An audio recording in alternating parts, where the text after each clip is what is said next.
Growing a garden is one of life's great joys. But one of the first things we have to decide is whether we want to plant our garden in rows or in beds. They both have advantages and disadvantages. It may be just the size of your garden. If it's a small backyard garden, beds may make more sense. But if it's a large garden, you might want to put the rows farther apart in their spacings so that you can get through it with equipment like a tiller or a tractor. Keeping the soil loose is of a paramount importance in gardening, and raised beds and gardening in beds have the advantage that we don't ever walk on the beds.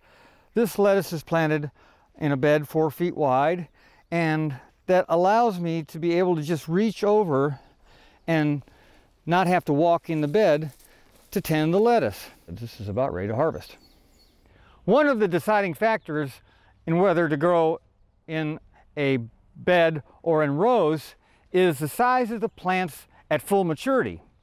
These potatoes are in rows, but they're taking up about the size of a bed because they're so big.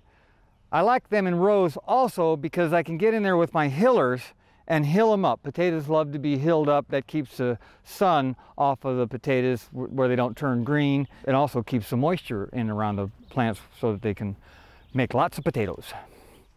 I usually grow leeks in the single row system because I can get the hillers like I use on the potatoes over them and hill them up so that the long green stalk then is covered with dirt and it'll turn white. People like to have the bottom portion of the leek to be blanched, which is done by hilling. So with the bed method, the leeks are doing fine, but I can't get in there with my tractor to hill them, and I don't want to spend the time it would take to hill them by like this. So next year, I bet that the leeks go back into the row. We've grown onions in the row system, but it seemed like a waste of valuable garden space. So this year we decided to try growing them in beds. These again are 4-foot beds that we've got the 3 rows of onions, so they're 18 inches apart. And then onions are one of these crops that you can plant them 4 to 6 inches apart, but it's hard to get a hoe in between that. So what we've done is we plant them 2 every 10 to 12 inches apart, and they grow up and sort of out from each other, and when you harvest them you can barely notice that there's a little flat spot where they were touching. We've grown beets in single rows for years, but this year I decided I wanted to try them in beds. So we have the 3 rows of beets in a 4-foot bed, and that puts them at about 18 inches apart, which is a good spacing for beets.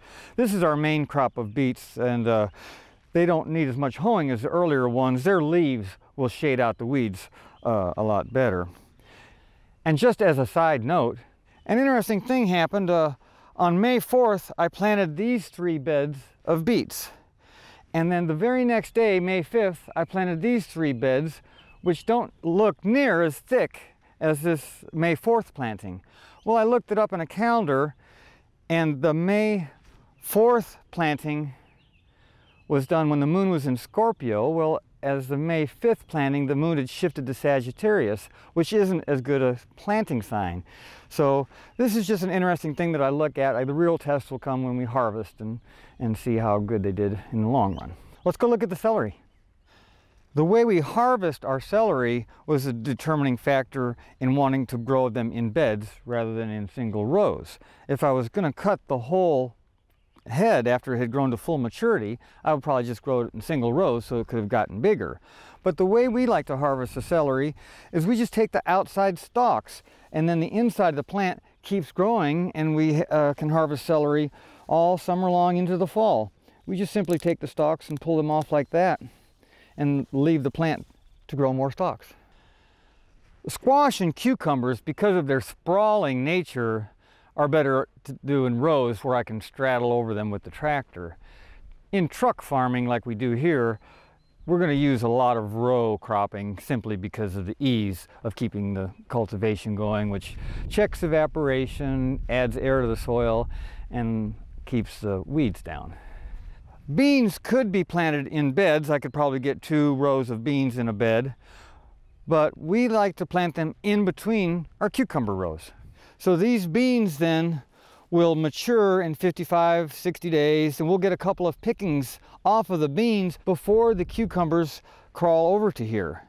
So beans and cucumbers are known as companion plants. The stuff that flows off of their roots is similar microbes like them, and so they just always thrive well when they're planted next to each other. Even when we do grow our crops in rows, we look upon the rows as being a bed. And we only walk in the path that's halfway between each of the rows. This is the path, and then we reach over to pull the weeds or hoe the crop. This is butternut squash that's in the rows. This way the moisture is below and doesn't evaporate off.